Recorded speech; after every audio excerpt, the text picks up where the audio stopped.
और जैसा कि लगातार हम चैम्बर का जो निर्वाचन है उसका अपडेट देने का प्रयास कर रहे हैं और कई मतदाता मेरे साथ उपस्थित है, उनसे मैं जान लेना चाहूँगा कि क्या कहना चाहेंगे, किस तरह का उम्मीदवार वे चाहते हैं, क्या कहेंगे। आज काफ़ी टफ है चूँकि सिर्फ ऑफलाइन ही नहीं ऑनलाइन भी बिजनेस हो चुका है, डिजिटल हो चुका है और इससे काफ़ी व्यवसायी परेशान है। तो जो उम्मीदवार चुनकर आते हैं उनसे क्या उम्मीद करते हैं और क्या सोचते हैं? ये ऑनलाइन बिजनेस जो है इसने सभी जो भी हमारे जो व्यवस्थित जो मार्केट है सभी मार्केट को बहुत एडवर्सली इम्पैक्ट किया है और इसकी वजह से जितने भी छोटे व्यवसायी हैं तो सारे पहले इनिशियल स्टेजेस में तो सब छोटे व्यवसायी इम्पैक्ट हो रहे थे, बट अब आप देख रहे हैं कि जैसे कि जियो मार्ट वगैरह जिस हिसाब से आ रहा है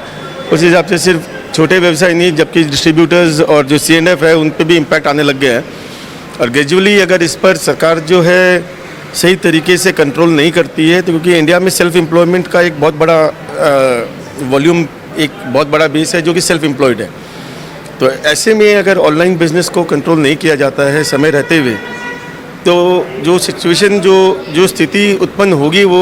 अपने आप में एक विस्फोटक जिसको हम कहते हैं एक ब्लास्ट होगा ये बहुत बड़ा। तो इसको कंट्रोल करना, ऑनलाइन को कंट्रोल करना बहुत ज़रूरी है और लोकल ट्रेड बॉडीज़ जो है जैसे चैम्बर है तिनसुकिया का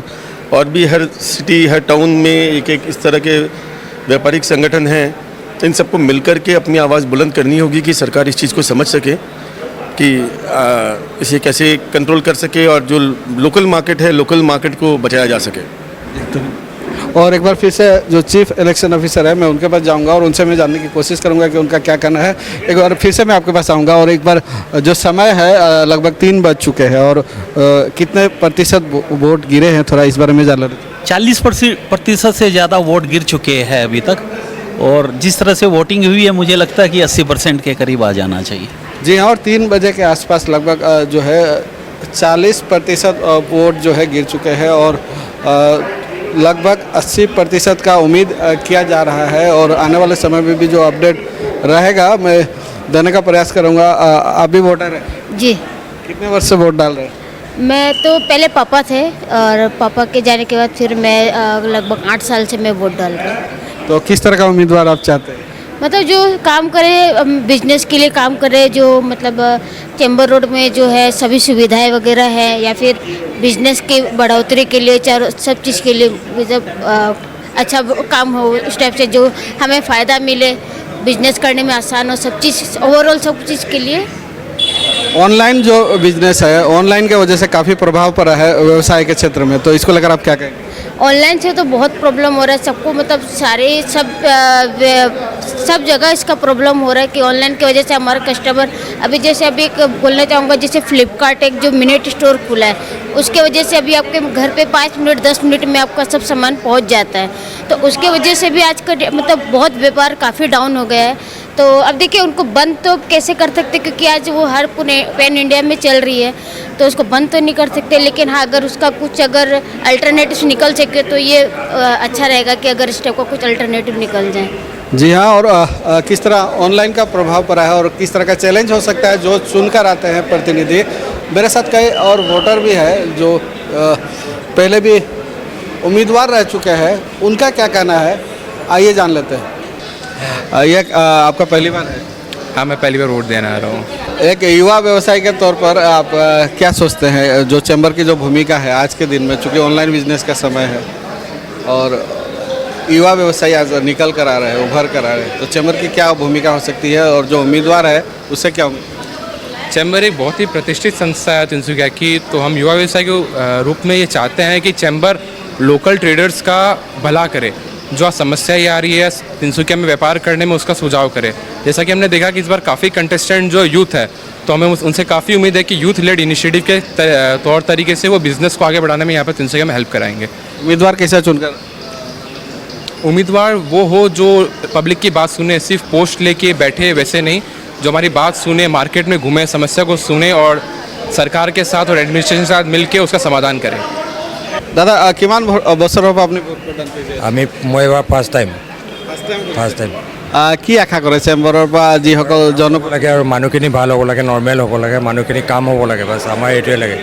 এক সময়ত যি বিজনেছ আছিলে অফলাইন আছিলে এতিয়া অনলাইনৰ যুগ আহি গ'ল গতিকে এই ক্ষেত্ৰত চেম্বাৰৰ ভূমিকা কি হ'ব পাৰে বা যি আপগ্ৰেড হৈছে ব্যৱসায় বাণিজ্য ইয়াক লৈ কি ক'ব চেম্বাৰে অকণমান ইণ্টাৰফেয়াৰ কৰিব লাগিব ইয়াৰ মাজত ইণ্টাৰফেয়াৰ নকৰিলে বাকী চবটো মৰি গৈছে লাহে লাহে এতিয়া আমি লোকেলি গোটেইখিনি চাব লাগিব আৰু মিলিজুলি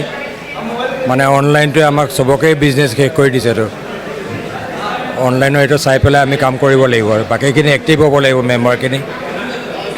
और मनोज बजाज जी मेरे साथ उपस्थित है जो पूर्व के अध्यक्ष रह चुके हैं उनसे मैं जानना चाहूँगा क्या कहेंगे आप भी अब आज जो है वोट दान करने आए हैं तो क्या कहें बहुत अच्छा है मतदान तो होना ही है और मतदान होना भी चाहिए हमने सभी का अपना मतों का प्रयोग कर लिया है और अच्छी संख्या में ही लग रहे हैं लोग और लोगों में रुचि भी है लोगों की इस बार के चुनाव में देखने को मिल रही है जैसा पहले अंदेशा था कि कैंडिडेट कम है तो रुचि भी कम होगी लेकिन ऐसा प्रतीत नहीं हो पा रहा है रुचि है लोगों की चुनाव बारिश भी थी आज सुबह जिसको तो उसके बावजूद भी संख्या अच्छी लग रही है बाकी तो मैंने पता नहीं किया कि कितने लोगों ने मतदान कर लिया अभी तक लगभग 3 घंटे बाकी है और जो पता चला है अभी तक 30% जो है मतदान हुआ है तो क्या सोचते हैं तब तो सही नहीं है ये तो अंदेशा जैसे था उसी हिसाब से हो रहा है कि लोगों में रुचि कम है इस बार कैंडिडेट अगर ज़्यादा होते तो रुचि बंद नहीं रहती अंत में भी आते हैं लेकिन 30% अभी हुआ है तो ऐसा है मतलब लगभग 70%। हाँ 70% तक जाना चाहिए और 3 घंटे क्या कहें नहीं मतदान 70% ही जाना चाहिए मेरे अंदाज से और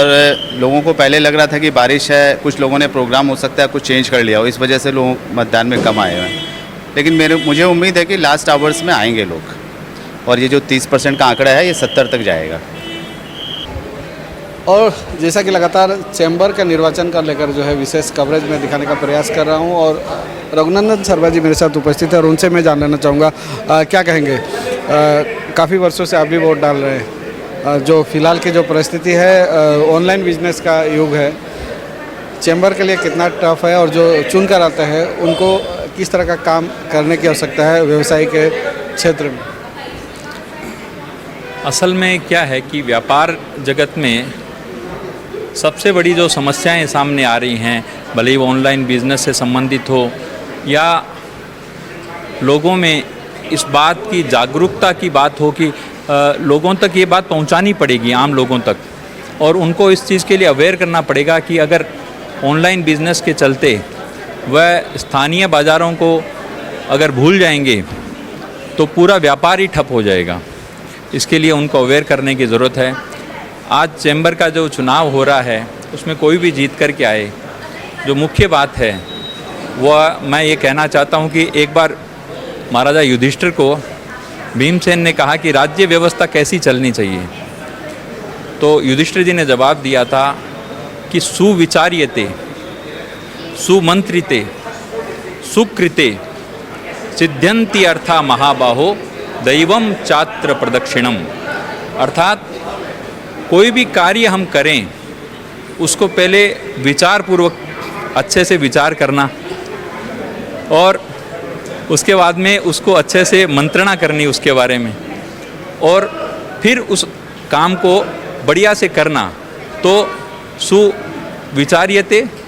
सुमंत्रिते सुकृते सिद्ध्यन्ति अर्था महाबाहो तो वो कार्य निश्चित रूप से सफल होता है इसलिए जो भी जीत करके आएँ वह समाज के हित में व्यापार जगत के हित में विचारपूर्वक और पूरी मंत्रणा के साथ में कार्य करें जिससे तिनसुकिया का व्यापारी निश्चित रूप से अपने सम्मान को प्राप्त करे और व्यापार खूब उत्तरोत्तर उन्नति करे संजय खैरान जी भी मेरे साथ उपस्थित है उनसे भी जान लेना चाहूँगा क्या कहेंगे किस तरह का प्रतिनिधि चुन कर आए और वर्तमान चूँकि ऑनलाइन बिजनेस का एक युग आ चुका है तो कितना टफ है और इसको लेकर जो प्रतिनिधि चुनकर आते हैं उनकी भूमिका ये जो समय बहुत विकट समय है जैसा कि आपने ऑनलाइन बिजनेस के बारे में कहा तो हर व्यापारी वर्ग से प्रभावित है कहीं ना कहीं और चैम्बर एक बहुत पुरानी संस्था है लगभग 850 के करीब इसमें मेंबर हैं तो ये बहुत बड़ा वर्ग का प्रतिनिधित्व करता है तो मैं चाहता हूँ कि इसमें ऐसे लोग चुन के आएँ जो सिर्फ नाम के लिए नहीं बल्कि काम के लिए आएँ और काम करें और जो चैम्बर की आवाज़ एक व्यापारियों का आवाज़ उठाने का एक माध्यम है एक मंच है ये आवाज़ सही जगह में वो लोग पहुँचा पाएँ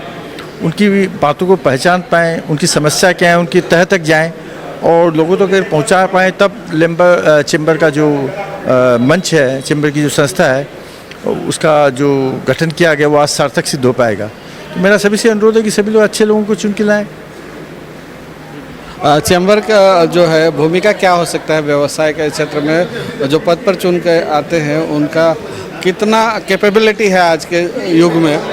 विभिन्न क्षेत्रों में, क्योंकि आज व्यवसायी समाज ही कोई संस्था हो या जो सरकारी प्रतिष्ठान हो हमेशा आगे बढ़कर आता है उनके जरिए जनता की सेवा करने के लिए। तो इसकी भूमिका क्या हो सकती है? चैम्बर की भूमिका बहुत बड़ी हो सकती है। जहाँ तक आपने कैपेबिलिटी का प्रश्न किया तो आप देखिए जितने भी उम्मीदवार हैं कि 29 विषय में पढ़े लिखे हैं, जानकार हैं, समझदार हैं और चैम्बर की बातों को समझते हैं। बस फ़र्क ये है कि वो लोग कितना समय दे पाते हैं। अगर वो सही से समय दे पाएँ और चैम्बर की समस्याओं को सही जगह पे सही समय पे पहुंचा पाएँ तो कोई दिक्कत नहीं है। क्योंकि समय देने का आपने बात कहा और मैं लगातार हर एपिसोड में ये चीज़ मैं दिखाने की कोशिश कर रहा हूँ कि कुछ ऐसे प्रतिनिधि भी चुन कर आते हैं जो कई संस्थाओं में जुड़े होते हैं, जिसके वजह से जो 100% जो समय दे पाना चाहिए शायद नहीं दे पाते। तो इसको लेकर आपका प्रतिक्रिया? जी, कई संस्थाओं से जुड़ा रहना कोई दिक्कत वाली बात नहीं है। कोई को लगता है कि मैं बहुत सी संस्थाओं से जुड़ा होने के बाद भी चैम्बर को समय दे सकता हूं, तो वैसा व्यक्ति आ सकता है। मैंने चैम्बर की किताबें देखी है, उनकी जो मैगज़ीन निकलती है, बहुत से सदस्य उनका अटेंडेंस बहुत कम है, तो ये चीज़ सुधरनी चाहिए और चैम्बर में एकजुटता दिखाई देनी चाहिए। उसमें कोई पॉलिटिक्स नहीं होनी चाहिए, सब एक दूसरे के साथ मिल के काम करनी चाहिए, तभी चैम्बर जो है व्यापारियों का आवाज़ बन पाएगा। और ये थे कई विशेष व्यक्ति जो पहले उम्मीदवार भी कुछ रह चुके हैं और कुछ प्रतिष्ठित जो है समाज सेवक के साथ ही जो है व्यवसाय रहे हैं और उनसे हमने थोड़ी प्रतिक्रिया लेने की कोशिश की। और एक बार फिर से बता देना चाहूँगा कि 3 बज चुके हैं समय जब हम रिकॉर्डिंग कर रहे हैं ये वीडियो, और लगभग 40% जो वोट है डाले जा चुके हैं और 80% की संभावना है। और आने वाले समय में जब यह निर्वाचन शेष होता है, समाप्त होता है, तो उस समय कितने वोट गिरते हैं और आज ही चूँकि रिजल्ट आने वाला है, कौन कौन प्रतिनिधि चुन कर आता है उस पर भी जो हमारा अपडेट है लगातार जारी रहेगा। आप हमारे साथ बने रहिए, आप देखते रहिए बेगमपुर समाचार।